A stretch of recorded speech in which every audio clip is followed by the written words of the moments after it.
Then after 14 years I went up again to Jerusalem with Barnabas, taking Titus along with me. I went up because of a revelation and set before them, though privately before those who seemed influential, the gospel that I proclaim among the Gentiles, in order to make sure I was not running or had not run in vain. But even Titus, who was with me, was not forced to be circumcised, though he was a Greek.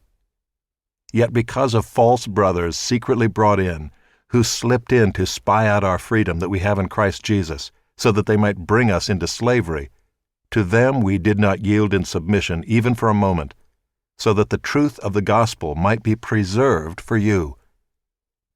And from those who seemed to be influential, what they were makes no difference to me. God shows no partiality. Those, I say, who seemed influential added nothing to me. On the contrary, when they saw that I had been entrusted with the gospel to the uncircumcised, just as Peter had been entrusted with the gospel to the circumcised, for he who worked through Peter for his apostolic ministry to the circumcised worked also through me for mine to the Gentiles. And when James and Cephas and John, who seemed to be pillars, perceived the grace that was given to me, they gave the right hand of fellowship to Barnabas and me, that we should go to the Gentiles, and they to the circumcised. Only they asked us to remember the poor, the very thing I was eager to do. But when Cephas came to Antioch, I opposed him to his face, because he stood condemned. For before certain men came from James, he was eating with the Gentiles, but when they came, he drew back and separated himself, fearing the circumcision party. And the rest of the Jews acted hypocritically along with him, so that even Barnabas was led astray by their hypocrisy. But when I saw that their conduct was not in step with the truth of the gospel, I said to Cephas before them all, "If you, though a Jew, live like a Gentile and not like a Jew, how can you force the Gentiles to live like Jews?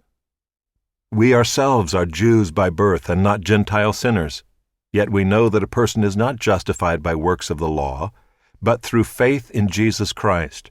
So we also have believed in Christ Jesus, in order to be justified by faith in Christ, and not by works of the law, because by works of the law no one will be justified.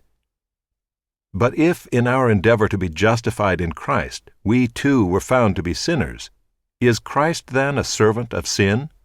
Certainly not. For if I rebuild what I tore down, I prove myself to be a transgressor. For through the law I died to the law, so that I might live to God. I have been crucified with Christ. It is no longer I who live, but Christ who lives in me. And the life I now live in the flesh, I live by faith in the Son of God, who loved me and gave himself for me. I do not nullify the grace of God, for if righteousness were through the law, then Christ died for no purpose.